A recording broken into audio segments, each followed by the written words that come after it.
Hello everyone, welcome back to football begins. तो आज हम लोग बार्सिलोना के पोटेंशियल इनकमिंग्स और पोटेंशियल आउटगोइंग्स के बारे में एक छोटा सा डिस्कशन करेंगे। कौन से प्लेयर्स बार्सिलोना आ सकते हैं और कौन से प्लेयर्स बार्सिलोना से बाहर जा सकते हैं, उनके बारे में एक छोटे से डिस्कशन करेंगे। तो हम लोग स्टेप बाय स्टेप डिस्कस करेंगे। पहले हम लोग डिफेंडर्स के बारे में डिस्कस करेंगे, फिर मिडफील्डर्स के बारे में डिस्कस करेंगे, फिर अटैकर्स के बारे में डिस्कस करेंगे। तो पहले हम लोग इनकमिंग्स के बारे में डिस्कस कर लेते हैं। तो पहला जो डिफेंडर जो बार्सिलोना के साथ लिंक हो रहा है और जिसके बारे में फैब्रिजियो रोमानो ने भी ट्वीट किया था, वो है आपका मिकाइल फाय, जो कि सेनेगल का एक डिफेंडर है, जो करेंटली आपके क्रोएशिया के कोई एक क्लब है कुस्तोसीजा जाग्रेब करके, उसमें मिकाइल फाय फिलहाल खेल रहा है, करेंटली खेल रहा है। और मिकाइल फाय का ट्रांसफ़र ऑलमोस्ट बार्सिलोना के साथ डन हो चुका है, कुछ 5 मिलियन के प्राइस डील में। शायद मेडिकल और कुछ एग्रीमेंट्स बाकी है और मिकाइल फाय का ट्रांसफ़र बार्सिलोना के साथ कंप्लीट हो जाएगा। सेकंड जो नेम है बार्सिलोना के लिस्ट में, डिफेंडर्स के लिस्ट में, वो है इनिगो मार्टिनेज, जो कि आपका एथलेटिक बिल्बाओ में खेलते हैं और जिनका ट्रांसफ़र आपका बार्सिलोना के साथ हो सकता है, क्योंकि इनिगो मार्टिनेज का कॉन्ट्रैक्ट रन आउट हो रहा है और वो बार्सिलोना फ्री में ज्वाइन कर सकते हैं इसी ट्रांसफ़र विंडो में। थर्ड जो नेम है वो है आइमेरिक लेपोर्ट का, जिनका ट्रांसफ़र र्यूमर उतना स्ट्रॉन्ग नहीं है बार्सिलोना के साथ। और पिछले सीज़न में भी आइमेरिक लेपोर्ट बार्सिलोना के साथ लिंक हुए थे, पर कोई ट्रांसफ़र नेगोशिएशंस प्रोसीड नहीं हुआ था या फिर कोई ट्रांसफ़र सक्सेसफुल नहीं हुआ था। तो मेरे ओपिनियन में मेरे को नहीं लगता कि आइमेरिक लेपोर्ट इस साल भी बार्सिलोना ज्वाइन करेंगे। तो अभी जो बार्सिलोना का मेन प्रायोरिटी है वो है right back area. Currently Barcelona के पास कोई नेचुरल राइट बैक नहीं है, इसलिए बार्सिलोना का प्राइमरी टारगेट करेंटली हुआओ कैंसेलो है, जो कि मैन सिटी के प्लेयर है। मैन सिटी ने विंटर में हुआओ कैंसेलो को लोन आउट कर दिया था बायर्न म्यूनिख में, और करेंटली मैन सिटी हुआओ कैंसेलो के लिए 70 मिलियन का प्राइस टैग रखे हैं। अगर बार्सिलोना को हुआओ कैंसेलो का एज अ राइट बैक लाना है तो एटलीस्ट 50 मिलियन पे करना पड़ेगा मेरे ओपिनियन में मैन सिटी को, अगर बार्सिलोना को ये ट्रांसफ़र सक्सेसफुल करना है तो। सेकंड जो नाम है राइट बैक एरिया में बार्सिलोना के राइट बैक के लिए, वो है आपका बेंजामिन पावार्ड का। बेंजामिन पावार्ड भी आपका बायर्न म्यूनिख में खेलते हैं। बेंजामिन पावार्ड का भी एक ट्रांसफ़र लिंक है बार्सिलोना के साथ, और वो अगर वाओ कैंसेलो का ट्रांसफ़र नहीं होता है तो शायद बेंजामिन पावार्ड बार्सिलोना ज्वाइन कर सकते हैं। थर्ड जो नेम है वो है हुआन फाइथ का, जो कि विलेरियल में खेलते हैं। उनका भी एक स्ट्रॉन्ग ट्रांसफ़र लिंक या फिर ट्रांसफ़र र्यूमर है बार्सिलोना के साथ। अगर वाओ कैंसेलो का ट्रांसफ़र नहीं होता है तो वो या फिर पावार्ड, और फॉइथ या फिर पावार्ड, दोनों में से कोई बार्सिलोना ज्वाइन कर सकते हैं। मेरे ओपिनियन में फॉइथ का चांसेस ज़्यादा है बार्सिलोना ज्वाइन करने के लिए ऐसा राइट बैक।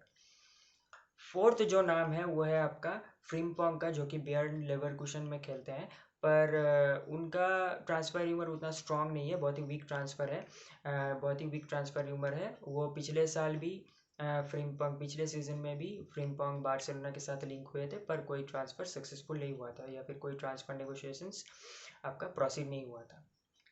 और एक नाम जो अभी बार्सिलोना के साथ लिंक हो रहा है वो है थॉमस मुनियर का, जो करेंटली बोरुसिया डॉर्टमंड में खेलते हैं। पर मेरे ओपिनियन में मेरे को नहीं लगता कि थॉमस मुनियर बार्सिलोना ज्वाइन करेंगे, पर करेंटली थोड़ा ट्रांसफ़र र्यूमर्स या फिर ट्रांसफ़र लिंक्स हो रहा है थॉमस मुनियर का बार्सिलोना के साथ, पर कोई स्ट्रॉन्ग ट्रांसफ़र र्यूमर या फिर कोई गारंटी नहीं है कि थॉमस मुनियर ही बार्सिलोना ज्वाइन करेंगे एज अ राइट बैक। तो ये तो हो गया डिफेंडर्स के बारे में। अब हम लोग डिस्कस करते हैं मिडफील्डर्स के बारे में। तो बार्सिलोना का जो प्राइमरी टारगेट है मिडफील्ड में वो है डिफेंसिव मिडफील्डर। सर्जियो बुस्केट्स के जाने के बाद इस सीज़न के एंड में सर्जियो बुस्केट्स ने बार्सिलोना लीव कर दिया है। अभी बार्सिलोना को एक डिफेंसिव मिडफील्डर चाहिए, मतलब प्रायोरिटी है बार्सिलोना के लिए एक डिफेंसिव मिडफील्डर।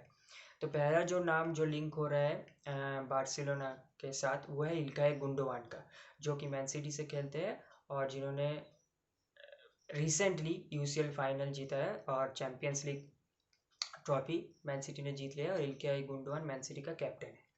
तो मैं इल्काई गुंडोआन का कॉन्ट्रैक्ट रन आउट हो रहा है और वो शायद बार्सिलोना ज्वाइन कर सकते हैं मैन सिटी से फ्री में इसी ट्रांसफ़र विंडो में। ट्रांसफ़र रूमर्स बहुत ही स्ट्रांग है और मेरे ओपिनियन में इल्काई गुंडोआन का ट्रांसफ़र बार्सिलोना में हो जाएगा इसी ट्रांसफ़र विंडो में। सेकंड जो नाम है वो है मार्टिन जुबीमेंडी का, जो रियल सोसिडाड में खेलते हैं। उनका भी एक स्ट्रॉन्ग ट्रांसफ़र लिंक है बार्सिलोना के साथ, वो भी बार्सिलोना ज्वाइन कर सकते हैं पर कोई गारंटी नहीं है। थर्ड जो नाम है वो है सोफियान अमराबाद का, जो कि फ्योरेंटीना में खेलते हैं। उनका भी एक ट्रांसफ़र लिंक है या फिर ट्रांसफ़र र्यूमर है बार्सिलोना के साथ। फोर्थ जो नाम है वो है आपका रूबेन नेवेस का, जो कि वुल्व्स में खेलते हैं। उनका भी एक स्ट्रॉन्ग र्यूमर है कि वो बार्सिलोना ज्वाइन कर सकते हैं एज ए डिफेंसिव मिडफील्डर।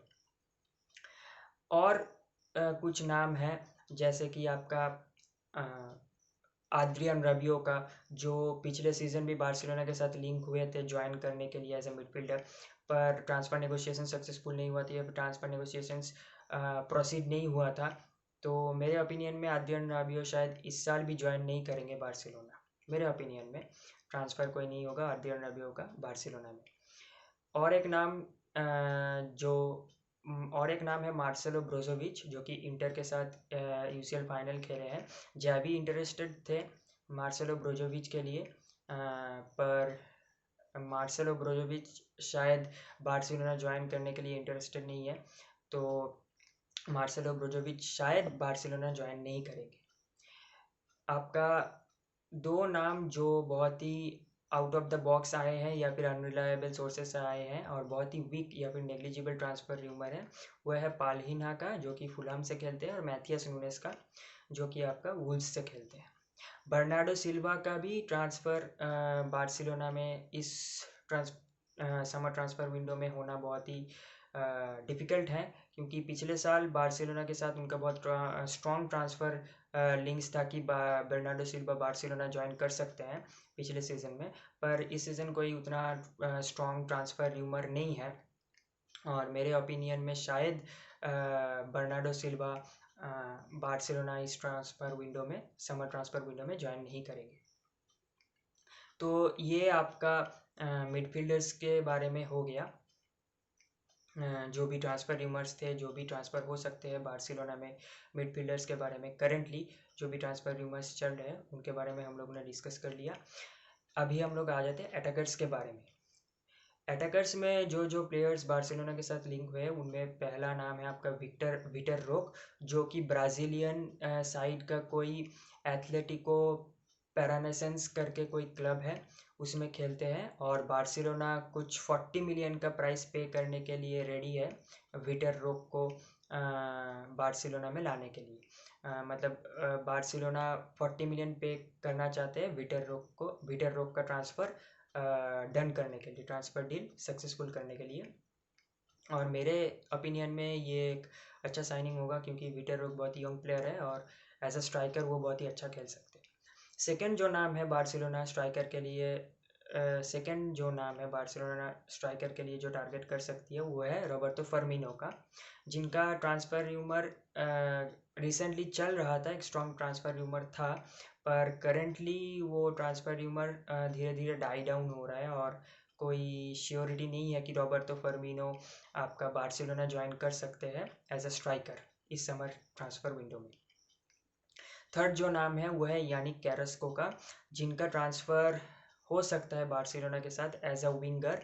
उनका एक स्ट्रॉन्ग ट्रांसफ़र र्यूमर आ रहा है बार्सिलोना ज्वाइन करने के लिए। यानिक कैरस्को करेंटली एटलेटिको मैड्रिड में खेल रहे हैं और वो बार्सिलोना ज्वाइन कर सकते हैं इस समर ट्रांसफ़र विंडो में अगर कोई ट्रांसफ़र नेगोशिएशन सक्सेसफुल होता है तो। नेइमार का भी एक ट्रांसफ़र लिंक आया था बार्सिलोना के साथ, बट जावी ने डिनाई कर दिया कोई ट्रांसफ़र टॉक्स का या फिर कोई ट्रांसफ़र र्यूमर्स का नेइमार के साथ। तो मेरे ओपिनियन में मेरे को नहीं लगता कि नेइमार बार्सिलोना ज्वाइन करेंगे इस समर ट्रांसफ़र विंडो में। और जो एक टॉप टारगेट जो बार्सिलोना फैंस का बहुत ही फेवरेट प्लेयर है, मोस्ट फेवरेट बार्सा का लेजेंड है, वो था लियोनेल मेसी। पर लियोनेल मेसी ने बार्सिलोना ज्वाइन नहीं करने का डिसीजन लिया है, कुछ पर्सनल रीजंस के बारे में, उसके डिटेल्स में हम लोग नहीं जाएंगे। तो लियोनेल मेसी का ट्रांसफ़र बार्सिलोना के साथ नहीं हुआ है और लियोनेल मेसी ने इंटर मायामी ज्वाइन किया है, जो कि मेजर लीग सॉकर का एक क्लब है। और लियोनेल मेसी इंटर मायामी में ही खेलेंगे यूएसए में। तो ये कुछ अटैकर्स के नाम थे और दो जो नाम बहुत ही वीक ट्रांसफ़र र्यूमर्स है, दो नाम है जो वह फ्लोरियन विर्ट्ज़ का जो कि बेयर्न लेवरकुसन में खेलते हैं और डैनी ओल्मो का जो कि आरबी लाइप्जिग में खेलते हैं। उनका ट्रांसफ़र लिंक्स बहुत ही वीक है बार्सिलोना के साथ और मेरे ओपिनियन में मेरे को नहीं लगता कि विर्ट्ज़ या फिर ओल्मो आपका बार्सिलोना ज्वाइन कर सकते हैं इस समर ट्रांसफ़र विंडो में। ट्रांसफ़र र्यूमर्स बहुत ही वीक है इन दोनों प्लेयर का। तो ये था बार्सिलोना के पोटेंशियल इनकमिंग्स के बारे में, जो प्लेयर्स बार्सिलोना ज्वाइन कर सकते हैं। हमने डिफेंडर्स के बारे में डिस्कस कर लिया, मिडफील्डर्स के बारे में डिस्कस कर लिया और अटैकर्स के बारे में भी डिस्कस कर लिया, जो प्लेयर्स बार्सिलोना ज्वाइन कर सकते हैं इस समर ट्रांसफ़र विंडो में। अभी हम लोग डिस्कस करेंगे कौन कौन से प्लेयर्स बार्सिलोना से बाहर जा सकते हैं जो करंट स्क्वाड में है, पर बार्सिलोना के मैनेजमेंट उनको ट्रांसफ़र आउट करना चाहते हैं। तो पहला जो नाम है वो है आंसू फाटी का, जो कि बहुत ही अनहैप्पी है बार्सिलोना के बोर्ड से या फिर बार्सिलोना के टीम में, और उनका ट्रांसफ़र हम लोग देख सकते हैं किसी और टीम में होने का चांसेस बहुत ही हाई है। आंसू फाटी बार्सिलोना लीव कर सकते हैं इस समर ट्रांसफ़र विंडो में और चांसेस बहुत ही हाई है। सेकंड जो नाम है वो है फेरान तोरेस का, वो भी बार्सिलोना लीव कर सकते हैं इस समर ट्रांसफ़र विंडो में। थर्ड जो नाम है मिडफील्डर है थर्ड, वो है फ्रैंक केसी का, वो भी अनहैप्पी है क्योंकि उनको रेगुलर प्लेइंग टाइम नहीं मिल रहा है बार्सिलोना के मिडफील्ड में, क्योंकि बार्सिलोना के मिडफील्ड में गावी है, पेड्री है, सर्जियो बुस्केट्स भी थे इस सीज़न में, फ्रेंकी डियोंग भी थे, तो उनको रेगुलर प्लेइंग टाइम नहीं मिल रहा था। तो हम देख सकते हैं कि फ्रैंक केसी भी शायद बार्सिलोना लीव कर सकते हैं और कोई और टीम ज्वाइन कर सकते हैं इस समर ट्रांसफ़र विंडो में, या फिर वो स्टे भी कर सकते हैं। फोर्थ जो नाम है स्ट्राइकर का वो था राफिनिया का, पर मेरे को नहीं लगता कि राफिनिया लीव करेंगे बार्सिलोना।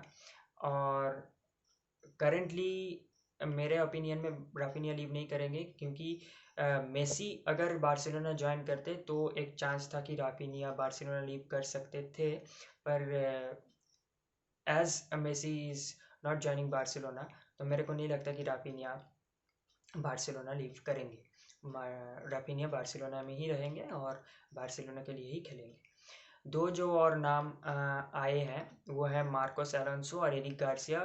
मार्कोस एलोंसो और एरिक गार्सिया भी बार्सिलोना लीव कर सकते हैं इस समर ट्रांसफ़र विंडो में, अगर एफएफपी में बार्सिलोना को कुछ प्रॉब्लम होता है या फिर न्यू साइनिंग्स करने में अगर बार्सिलोना को कोई प्रॉब्लम होता है तो मार्कोस एलोंसो और एरिक गार्सिया भी बार्सिलोना लीव कर सकते हैं।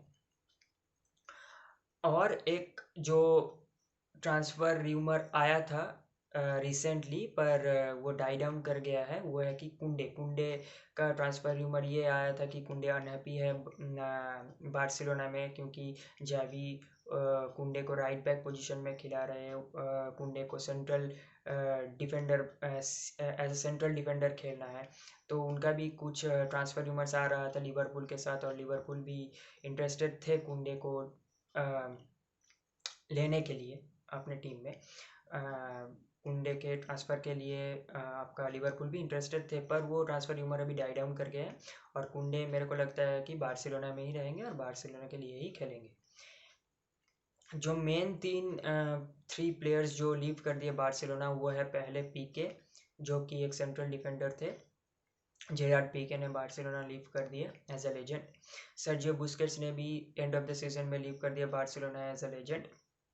और डिफेंसिव मिडफील्ड का एक लूप होल बन गया है बार्सिलोना के लिए, जो बार्सिलोना को फुलफिल करना पड़ेगा इस समर ट्रांसफ़र विंडो के लिए, नहीं तो बार्सिलोना को बहुत डिफ़िकल्ट हो जाएगा लीग में कम्पीट करने के लिए, यूसीएल में कम्पीट करने के लिए।